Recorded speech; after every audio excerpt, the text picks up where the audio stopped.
He structured people call safety forms through repetition, accommodation, and the steady transfer of risk from the individual to systems that appear larger, slower, and therefore neutral. And once this transfer becomes routine, it is misread as protection rather than delay, as if latency were the same as immunity because nothing visible has punished that assumption yet. Inside that arrangement, predictability is produced by others, absorbing volatility. Whether those others are employers, insulating quarterly swings with headcount buffers, partners softening conflict by swallowing inconveniences that would otherwise trigger consequences platforms, hiding policy discretion under friendly dashboards and automated prompts, or institutions using process, language to restrain abrupt moves that still remain available when priorities shift. Status markers such as titles, tenure, endorsements, and access rights are treated as evidence of real protection because they correlate with past stability. And through familiar exposure, they are converted into internal proof that the surrounding environment has both the will and the capacity to continue absorbing shocks on someone SPF. The pattern forms because the benefits of believing in stability compound quickly while the costs of testing those beliefs are immediate and annoying. And because daily work is structured around routines, the function only when doubt stays low, which means the system rewards people who keep doubt low, even when exposure is rising outside their view. The person exchanges vigilance for momentum, and momentum is socially reinforced since colleagues and sponsors prefer a steady figure who does not force reevaluation or renegotiation, and who converts uncertain inputs into confident outputs that make teams appear coordinated,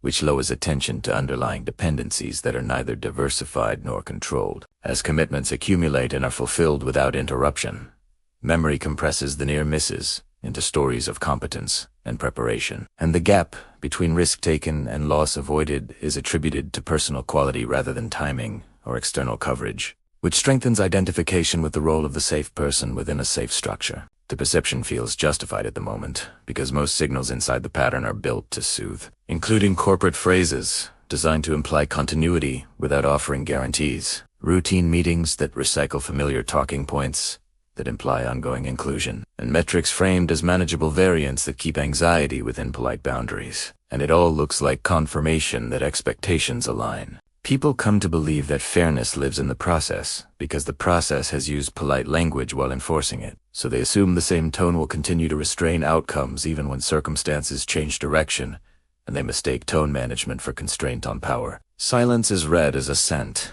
and delays are interpreted as eventual agreement rather than strategic waiting, since no open rejection arrives to force and because open rejection would create work for everyone involved, which a system avoids until it can offload the cost in one move that requires no ongoing maintenance. The safety net was gone without warning. From the inside, this outcome feels like a breach of an implicit contract that was never actually negotiated and was only inferred from patterns of leniency and inclusion. And the suddenness is experienced as arbitrary, even though the structure that enabled it was visible in policy text and org charts the whole time. The person trusted lagging indicators that looked clean because they averaged out noise across periods that were already closed, and they treated those averages as durable floors rather than artifacts of the measurement window, which encouraged them to keep extending commitments, under the assumption that observed stability would persist. The mechanism also benefits from distributed responsibility that obscures agency. Sponsors frame decisions as coming from committees. Committees frame decisions as following policy. Policy is framed as following external constraints,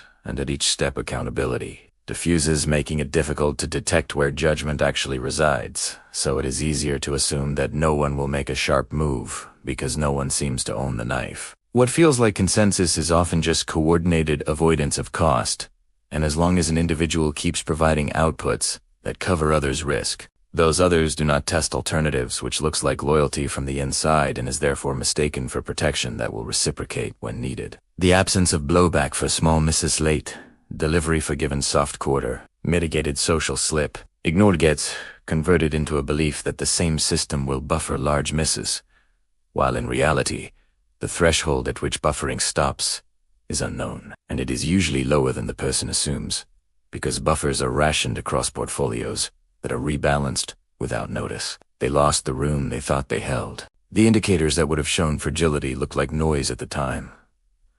Delayed replies explained by travel. Reduced scope framed as focus, downgraded targets presented as disciplined planning, and each explanation suited both parties because friction was minimized and face was kept, which kept the flow of justification intact. When policy references appeared in conversations where they were previously absent, this was treated as a formality rather than a sign that the conversation had shifted from personal credit to procedural coverage, and the person did not register that the locus of evaluation had moved from their perceived indispensability to the system's tolerance for variance. Under new constraints, a long run of predictability trains people to misread social cushioning as structural necessity, so courtesy becomes mistaken for dependence, and deference is interpreted as a recognition of unique value, instead of a basic tactic to preserve optionality while extracting remaining utility. The mind resolves contradictions by privileging the most comfortable interpretation that still fits observed facts, so the person finds plausible reasons why narrowing access is not withdrawal but seasonal fluctuation, and why changes in phrasing are not distancing but professional polish, which ensures that no corrective behavior interferes with the steady delivery that kept things quiet. Risk is outsourced in layers to make the work appear smooth, and those layers include relationships with gatekeepers, unwritten allowances enforced by habit, and reputational credit that has not yet been repriced. And because these layers are largely invisible when they function, the person's model of safety excludes them until they fail. Within this model duration, substitutes for durability, so 5 years, are treated as proof of inherent safety rather than a temporary alignment of interests. And the person edits out the contingent parts because acknowledgement of contingency would require ongoing negotiation that could annoy people with more leverage. Every compliment is taken as evidence of stored goodwill instead of a means to extract more output before. Conditions change and public praise is archived as insurance rather than understood as a low-cost way to keep options open for those offering it, which further entrenches the belief that safety has been earned. The confirmation loop closes when small self-protective behaviors are labeled disloyal, and the person chooses to stay available, which is then read as predictability, and becomes the reason to assign them the work that keeps them too occupied to check where their real exposure sits. Their status fell and did not return. The illusion of safety maintained itself until a threshold was crossed that removed the administrative cost of keeping it alive. And because the cost removal was sudden, the collapse looked sudden, although it was simply the first visible expression of accumulated discretion. The pattern does not prevent this outcome. It ensures that when it arrives, it feels personal and unjust to the person inside it, even though it was only the continuation of the system's habit of minimizing costs now applied to them rather than for them. Once those structural habits are understood as habits rather than favors, the continuity of the mechanism becomes obvious in hindsight, but inside the pattern, it does not read that way because daily feedback is designed to keep attention on tasks, timelines, and formats, not on leverage. The person interprets access as permission, and permission as validation, and validation as security. And each conversion reduces sensitivity to shifting power until a single message, policy change, or scheduling pattern reveals the true arrangement. And by then the inertia of the prior model has already locked in exposure. The mechanism persists across domains, workplaces, partnerships, communities, platforms, because it is efficient for others to label someone safe, while the supply of outcomes remains cheap. And it is efficient to withdraw that label instantly when the price changes, and the language used to do it remains just as polite while producing a different result. After the collapse, observers do not argue with a person about esteem or fairness. They update quietly by replacing prior attributions with simpler ones that remove the person's centrality. And they reorganize their plans as though the person had always been one option among many, because that is now the most efficient way to forecast outcomes without incurring social costs. Their view of past stability shifts from admiring the person's reliability to noting the shelter provided by timing, structure, and other people's incentives.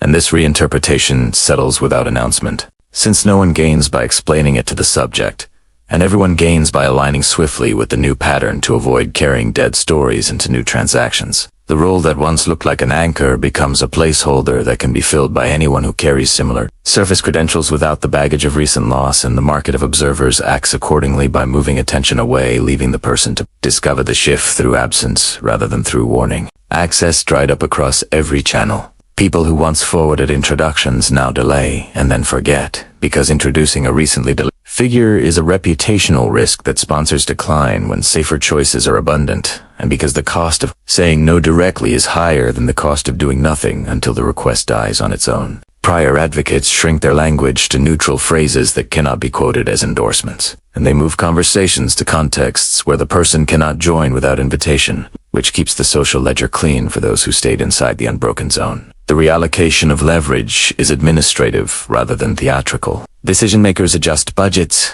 seats, and agendas.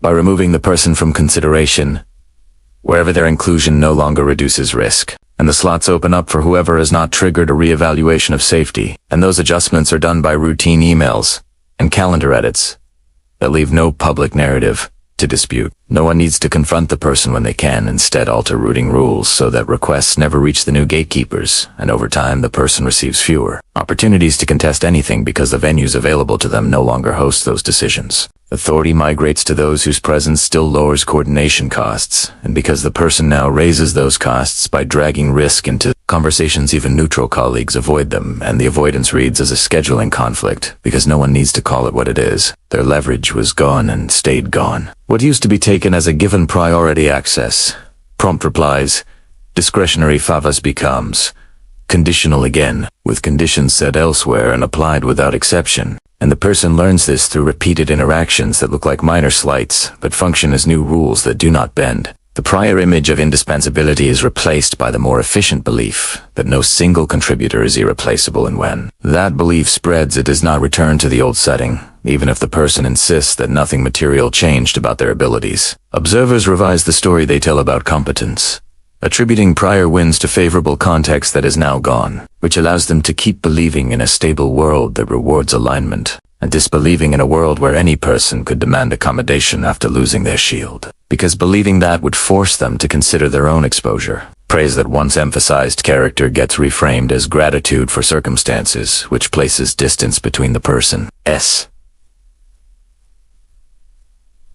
identity and the outputs that were once used to justify their influence, and the distance makes it easier to withhold future commitments without guilt. People who once signaled loyalty now signal prudence by referencing guidelines and processes that they previously ignored on the person's behalf. And the return to process is a status display that says they remain in the safe zone while the person does not. Meetings proceeded without them in the room. Invitations that used to arrive early now do not arrive, or arrive at the last minute in perfunctory form when attendance no longer affects the decision, and the person becomes a recipient of summaries instead of a source of input, which is the quiet way control shifts without noise. The agenda items that once required their sign-off are retyped under someone else's name, and no one announces the change because announcement would create a moment that could be contested, while silence makes the ching feel archival, as if it had always been written that way, without confrontation. Outcomes become predictable because behavior converges on the lowest friction path, and the lowest friction path is to exclude the person from any situation where their inclusion adds coordination, burden without creating offsetting protection for others.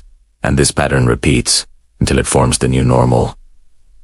What appears as indifference is function. People prioritize the living network that rewards compliance with current constraints, and they avoid any association that could tie them to a narrative of failed safety. Since status is partly the freedom from being seen near failure, and maintaining that freedom is easier than offering support, the person's attempts to assert relevance are met with procedural answers, and procedural answers have no surface to grip, so the attempts slide off without consequence, which teaches observers that no adjustment is required. Past allies become archivists rather than supporters, recalling good periods in ways that require no present action. And these recollections cost nothing and obligate nothing, serving as a soft closure that is socially acceptable and operationally final. And the person learns to recognize the form without being able to alter it. The few who remain in contact keep conversations narrow, limiting them to topics that carry no risk and provide no access.